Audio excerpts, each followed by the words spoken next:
ರಾಜ್ಯವೊಂದಕ್ಕೆ ಪ್ರತ್ಯೇಕ ಸಂವಿಧಾನ ಬೇಡ. ಜೆ.ಬಿ.ಆರ್. ಗವಾಯಿ. ಡಾ. ಬಿ.ಆರ್.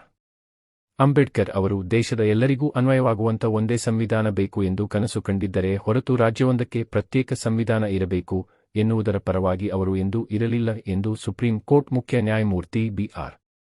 ಗವಾಯಿ ಅವರು ಅಭಿಪ್ರಾಯಪಟ್ಟರು.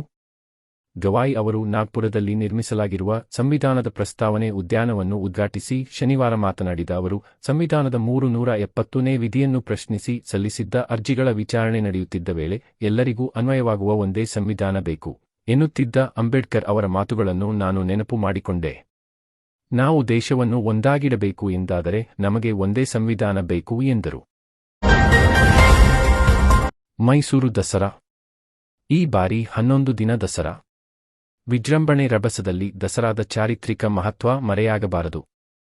ಅನಗತ್ಯವಾಗಿ ಹಣ ಖರ್ಚು ಮಾಡುವುದು ವೈಭವ ಅಲ್ಲ, ಜನರ, ಪ್ರವಾಸಿಗರ ಸುರಕ್ಷತೆ ಮತ್ತು ಅನುಕೂಲಕ್ಕೆ ಪ್ರಥಮ ಆದ್ಯತೆ ಇರಲಿ ಎಂದು ಮುಖ್ಯಮಂತ್ರಿ ಸಿದ್ದರಾಮಯ್ಯ ಅವರು ಸೂಚನೆ ನೀಡಿದರು.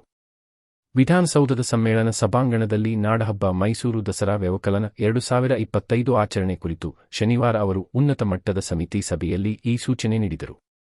ಸೆಪ್ಟೆಂಬರ್ 22ರಂದು ದಸರಾ ಹಬ್ಬಕ್ಕೆ ಚಾಲನೆ ನೀಡಲಾಗುವುದು. ಅಕ್ಟೋಬರ್ 2ರಂದು ವಿಜಯದಶಮಿ ಜಂಬೂ ಸವಾರಿ ನಡೆಯಲಿದೆ.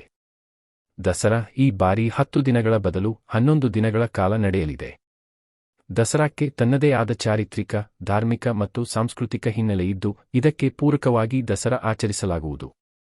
ವಿಶ್ವವಿಖ್ಯಾತ ದಸರಾದ ಪರಂಪರೆಯನ್ನು ಮುಂದುವರೆಸುವ ನಿಟ್ಟಿನಲ್ಲಿ ಕಾರ್ಯಕ್ರಮಗಳನ್ನು ಆಯೋಜಿಸಬೇಕು ಎಂದರು.